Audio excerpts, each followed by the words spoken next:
This is our Integration Town Hall, presenting the Opportunity Agenda. And as we've just been discussing, there is a powerful positive story to be told about integration and migration. It's the story of migration not as a burden, but as an opportunity that enriches cities culturally, politically, and economically. And even if media needs some prodding to get that story right, many business leaders and social entrepreneurs have long since understood that diversity has become a compelling comparative advantage for cities. If properly tapped as a source of social cohesion, it can improve the urban quality of life in a myriad of ways that are both immaterial and material. And in the business environment, it delivers absolutely quantifiable improvement of the bottom line, enhancing innovative capacity and productivity at companies that know how to make the most of diversity. So, how do we do that? How do we make the most of diversity? What lessons can we learn from social entrepreneurs and from businesses and from municipal authorities about tapping the potential of diversity? How can we reframe integration as a process that stimulates creativity and builds social and economic capital? In the coming hour, we're going to hear from a group of stakeholders who have done just that. And as I said, this is a town hall, so we're also very much looking forward to your contributions at the end of our hour. And now I am very pleased to introduce, starting from here, Kica Matos is the program executive and head of the U.S. Reconciliation and Human Rights Program at the Atlantic Philanthropies, and she was previously the deputy mayor of the city of New Haven, who oversaw the creation of the Elm City Resident Card Program, and we're going to be hearing a lot more about that later on. Tufyal Choudhury is the Senior Policy Advisor for the At Home in Europe project of the Open Society Institute. That is an initiative working to advance and promote integration of minority groups in Western Europe. Francesca Froy is a Senior Policy Analyst with the OECD's Local Economic and Environment Development Program, which has the very fitting acronym of LEAD, and she is currently engaged in research to improve employment outcomes for minorities. Next to her, Andreas van Rosen. He is the diversity officer with PricewaterhouseCoopers in Amsterdam, and he specialized in change management and people development and has worked with different multinational companies in many different countries.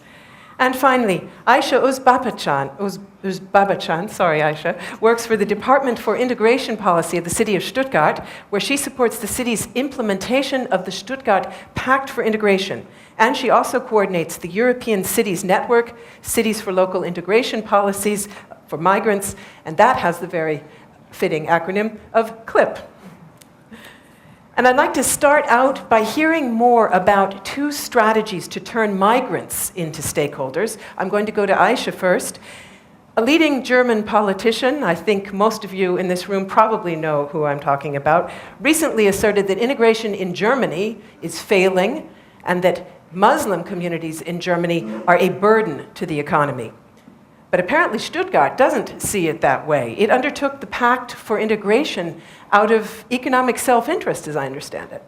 Yeah, indeed, Melinda. But just let me give you a few information on Stuttgart. Stuttgart is one of the strongest industrial regions in Germany and the major location of the automotive industry. So if you drive a Daimler or a Porsche, you know this comes from Stuttgart.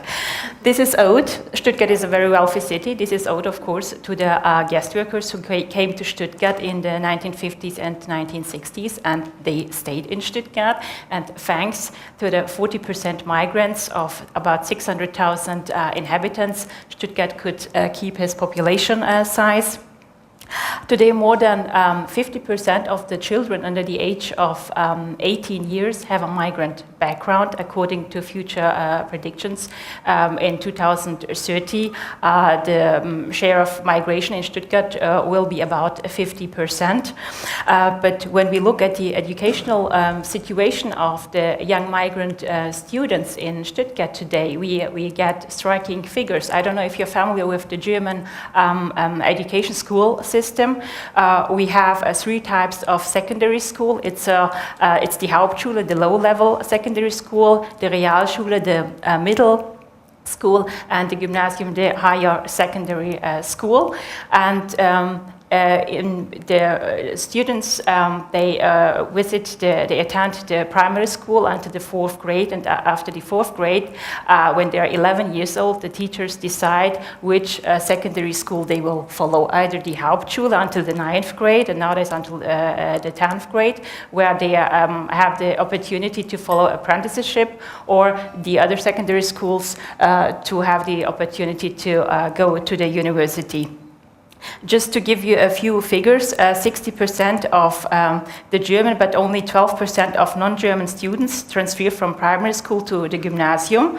In comparison, 12% of German students and 59% of non-German students transfer from primary school to the Hauptschule. So this shows actually the average level of education. This is considerably higher among the German children than among the foreign children of the same age. The PISA results of the OECD study confirmed this in 2007 for Germany. So these are striking figures, but these youth are the future workforce. They will work for the companies, for the municipal administration.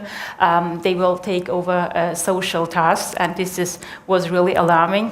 That's why our mayor said we have to do something. We have to abolish these structural barriers for the migrants, not only for the children and the young, but for all migrants, because they are all Stuttgarters, they are all Stuttgarter citizens. That's why he reoriented the Stuttgart integration policy in 2001 to a resource-oriented approach, and the Municipal Council adopted the Pact for Integration, the Stuttgart Pact for Integration. Comprehensive integration policy concept, which is implemented in all facets of daily life. It's had 3 main goals. It's the promotion of participation and equal opportunities of migrants in social life in the key areas: education, labor, housing, access to municipal services, but also political participation, the promotion of social cohesion, and the use of cultural diversity. The cultural diversity which is existing in the city, all the potential and the talents the migrants bring with them. So this was the first step. The pact is a coalition of different partners: the municipal administration, the private sector, the companies, and the citizens. That is all the social, the associations, the sports clubs, cultural clubs, both migrant and natives. So the first step was then to say that integration is a top priority for the city, and the mayor established a department for integration policy, which had the task to implement the goals of the Pact for Integration.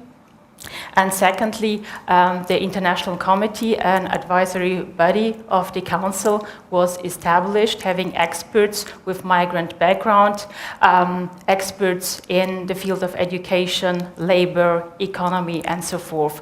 Because the idea was integration can only happen if different partners and different experts work hand in hand. So that was the idea. How do we do that? We have developed 15 different fields of actions where we try to implement these goals, starting from the support for language education, the education of young migrants in school, intercultural, interreligious dialogue, political participation, and so forth. And the strategy is that we have to focus on the needs of the migrants and the quality of the services. The intercultural opening up of the municipality is one of the most important tasks for the city, because only if a municipality has the intercultural competences, then integration can work in the city. Aisha, we're going to be coming back to some of those individual elements. So if you haven't followed all of them right now, we will come back to some of the key ones. But a brief question about the outcomes and the results, because I was quite fascinated to read that there are concrete outcomes, concrete indicators that this is working, and that Stuttgart has both lower levels of criminality and higher levels of employment in the migrant community than almost any other German city. Well, one result was that we were awarded many prizes for our integration policy concept. And the second aspect is that that's right, the unemployment rate is very low. It is because Stuttgart is a wealthy city. This has now changed due to the economic crisis. And yes, we have a very low crime rate, but this is also due to the good work of the different partners. When we think of the cooperation of the police together with migrant organizations or the mosque organizations doing offering prevention programs and doing actually a good job cooperating, having dialogue together, coming together in schools, in kindergartens, in mosques, and so forth.